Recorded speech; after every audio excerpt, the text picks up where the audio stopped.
Zahara Toto omulimo sawa yonna gugenda. Fred Kajubirumbuye amutabukidde lwa kumanyira Diana Nabatanzi. Ronald alimpa olusuku lwa seminti naye mulese okosako amazalibwa ag'omukyala omuyimbi Carol Kasita Sanyu eribaddawo bibino byerabireko.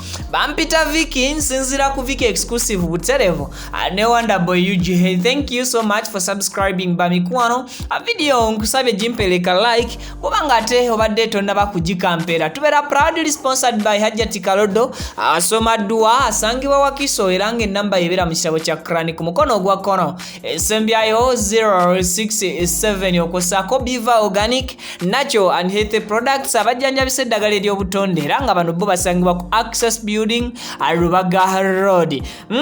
Munange bwe ntandika ate n'amawulire ag'essanyu omukyala amanyiddwa nga Carol Kasita anga badde mazalibwa ge olunaku olwaleero era nga Sanyu celebrations zibadde za waggulu nnyo. Abayimbi abasinga okubeera nga abamwagala ng'omuntu sekinomu mikwano gye ababaddewo Spice Diana abaddewo nnyo okulaba nga Carol Kasita wamagwe afuna akamwenyumwenyu ku lunaku luno olw'amazaalibwa okosaako omuyimbi abayimbi sigera na kumenya sekinomu naye nga kyolina okubeera nga awo otegeerako nti abayimbi babadde bayitirivu nnyo abazze ne bajagulizaako mwana muwala Carol Kasita amazaalibwa ge. Emyaka gye nja kuba ngi bategeezaako mu maaso naye nga as per now ebyo bye tuyina.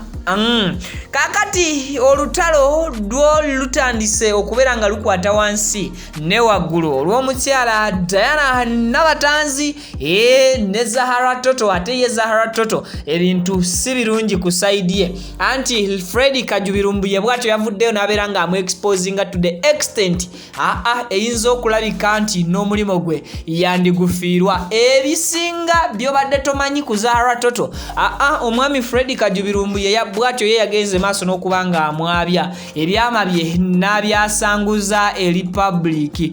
Kino nakugamba nti kyava ku mukyala Diana Nabatanzi lwe yavaayo n'akola video ekakasiza ddala nti Zahara Toto aneemune One Lord Keys oba amanyiddwa nga Keys bwe bamubaddeko okumala omwaka mulamba nga tebamuli bulungi bamuli bukiika. Bwatyo omukulu Fred Kajubirumbuye yavuddeyo nabeera nga avumirira ebikolwa omukyalo ono Zahara Toto neemunne Keys olwa ensonga z'abantu obulamu bwabwe gye babuyingiriramu era bwatyo n'alabula nti singa Zahara Toto ayongera maaso okukola ebintu ebifaanana nga bino ng'ate abikolera wansi wa TV watalina mulimo gwa lubeerera nti basobola okera ku makya ne bateekawo omuntu omulala naye n'avaawo nga banna abalala bwe baaliko mu kaseera kaabwe era bwe batyo nabo ne bavaawo.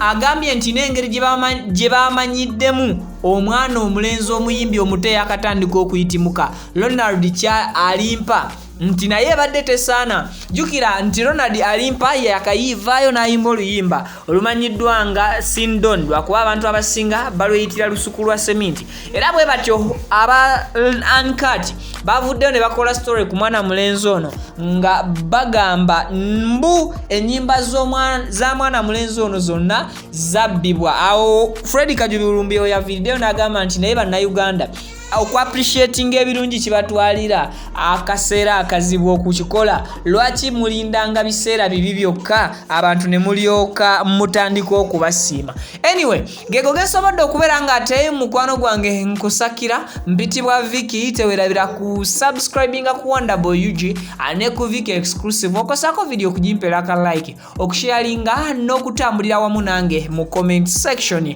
ako kiki kyolowooza mbasibudde mweraba.